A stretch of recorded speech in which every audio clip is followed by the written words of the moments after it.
Riley was definitely MVP.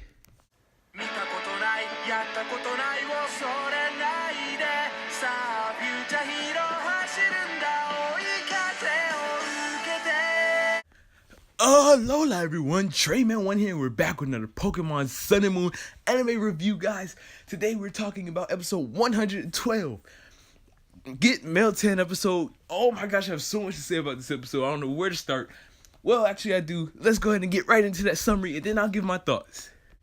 The episode is a direct continuation of the last episode where Professor Oak has discovered that the new Pokemon's name is Meltan. He's telling the group about Meltan, and basically there's a steel type, and Ash hopes that he ends up finding a Meltan one day again. But if you remember from the last episode, Meltan actually ended up going in the bag with Rowlet, so Ash actually had a Meltan on him the whole time. And they even basically ate through one of Professor Burnett's cooking pans. It ate through the drying pan! Ash ends up telling the group about Meltan, and this is where Lana jumps out in a fully made Meltan costume. And I just really do like Lana's personality because of, she's very comedic. I remember when she jumped out dressed up as Mimikyu in the Pikachu versus Mimikyu episode as well. That was really cool. Professor Kukui then comes in and tells the group that they are battling today. Ash and Kiawe end up going to go battle each other. We get to hear Mallow and Lana say they want to battle each other, and they're going to have a double battle, and I really didn't want to see this.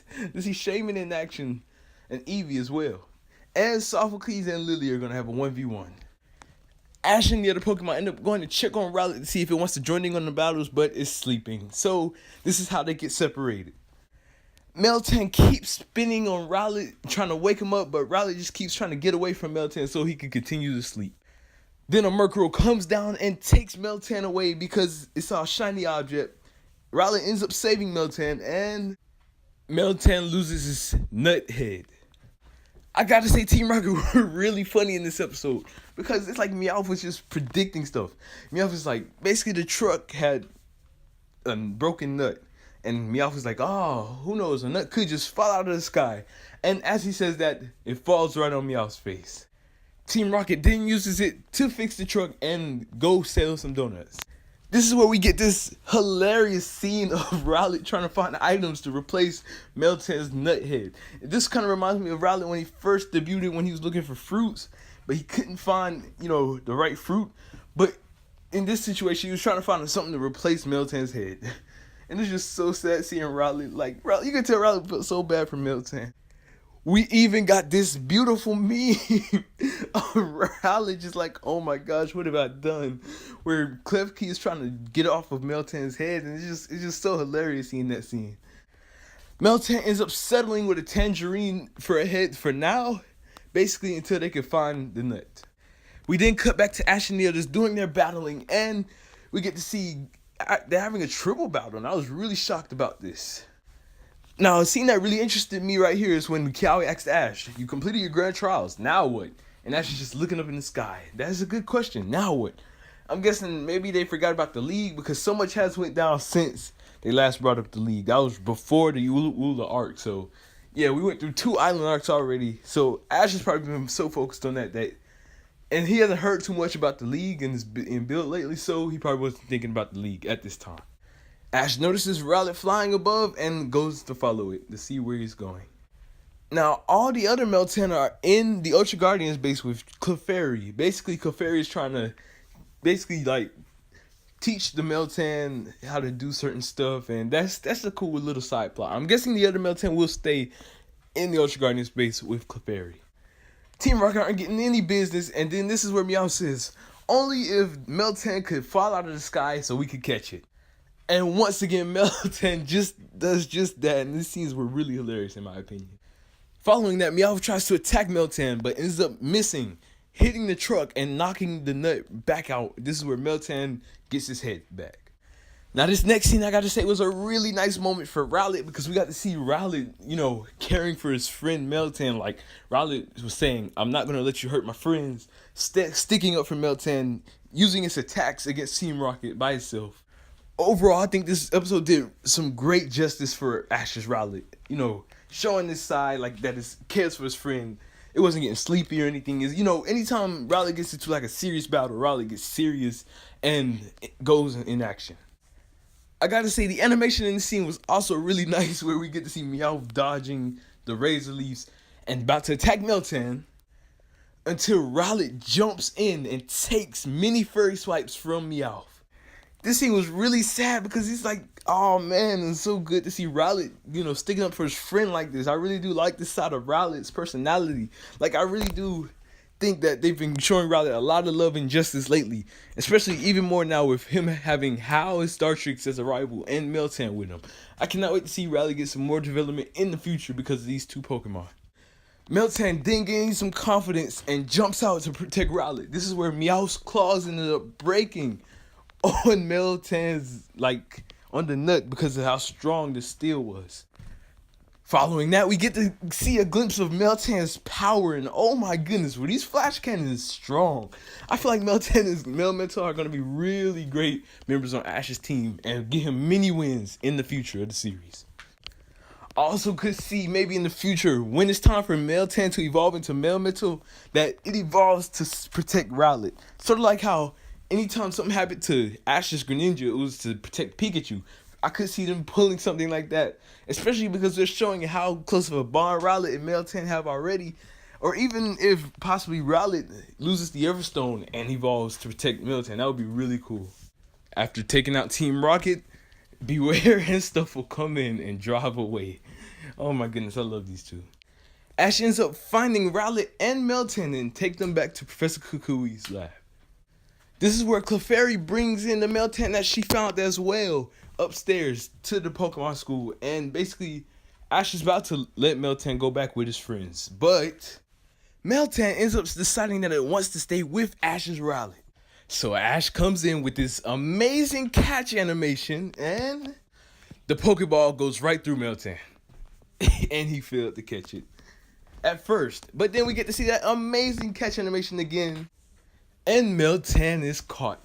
Oh boy, Ash caught his first mythical legendary Pokemon. This is so unbelievable because I would have never thought Ash would actually get a mythical. I remember when Meloetta was the thing. I wanted Ash to get Meloetta. He didn't get Meloetta. I just thought that they could never give Ash a Pokemon like this. But the fact that they did shows the potential that the series has now with, we don't know what to expect from the series. Especially with Mallow taking care of Shaman, and it's just so much going on. I'm super excited now that Ash has caught this Meltan. And I really do want to see it evolve into a Melmetal. Actually ended up also making a video about my predictions on if Ash gets Melmetal as well. The episode ended off with one more scene of Rowlet and Meltan being happy together. Ash now has his 5th member in the Sun and Moon anime, and this is a Meltan. The Sun and Moon anime has shown that they can pull many plot twists. With Ash getting Poipo, that was the first big plot twist that I thought, because I would have never thought Ash would get an Ultra Beast. I was just thinking, he's probably going to get a team of, Pokemon like that he normally does. No, nothing too special. But no, Sun and Moon has showed us they could give him an Ultra Beast and a mythical legendary. Now, for his 6th member, I believe it could be Poipo coming back. I don't know who else he could catch after Meltan at that. So I say Poipo should be Poipo should be the one to come back and join Ash's team for the 5th slot. I really did enjoy this episode much more than the previous episode. The previous episode wasn't bad or anything, but overall this episode just was really funny. It was a nice development for Rowlet, because Rowlet's sticking up for his friend, and also we get to see Meltan's power a bit. So I really do see potential in Ash's Meltan. Also, Ash has the Stellium Z, so we know Ash will use the Z move with Meltan soon, and I really do hope that they do a training scene with them trying to use the Z move. Since Pikachu was the one to choose the Stellium Z, I could see maybe Ash trying to teach Meltan how to use Z moves. And this is where we get to see Pikachu use the Stellium Z, because I do believe we will see Pikachu use the Stellium Z as well. I don't think it's only going to be Meltan using the Z move, since Pikachu was the one to earn it. So I believe Pikachu should be able to use the Z move at least once. I am really interested to see how will the anime handle Ash's Meltan evolving, because as we know in the games, it takes the 400 candies, in the Pokemon Go shorts that they were doing, they talking about how the Meltan were fusing and they fused together to be male metal. And I could see, since Clefairy is keeping the other Meltan, that one day maybe they start trying to fuse, and this is where Clefairy brings them up. This is where Ash brings out his Meltan, they fuse together and become male metal. That would be really cool to see happening. Meltan has also made history of being Ash's first steel type, first mythical legendary, and I believe his first Pokemon to have an electric type attack other than Pikachu. Because in the previous episode, we saw all the Meltan use Thunderbolt on Kiawe. So if that's the case, that Ash can also use Gigavolt Havoc with Meltan as well. That would be really interesting to see. I doubt that we'll see Gigavolt Havoc with Meltan, but I know for sure we'll see the Steel type Z Crystal and Z Move with Meltan.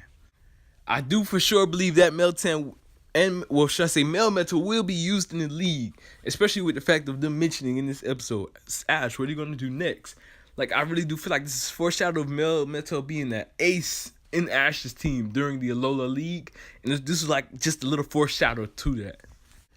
Overall, this was a really good capture episode, and then, like I said in my Male Metal discussion video, it kind of does follow what happened when Lana caught Eevee, but at the same time, it's a bit different. Where in that one, they were going against a Persian and Team Skull. And with this one, it was Rowlet getting a connection with Meltan. Sort of like how Eevee gained the connection with Popplio. So I'm glad that Ash has the Meltan. His 6th member will more than likely be Poipole. Or should I say his 5th member returning will be Poipole. Because his 6th member is technically Meltan now. In the comment section down below, let me know what you guys thought of this episode. I would love to hear what you all thought. Thank you all for watching, and I hope you all enjoyed. Don't forget to leave a like and subscribe. Everyone, we just hit 300 subscribers. I just want to thank you all so much for that. And we're going to keep on growing. Thank you all for watching, and I hope you all enjoyed. TradeMan1, peace out.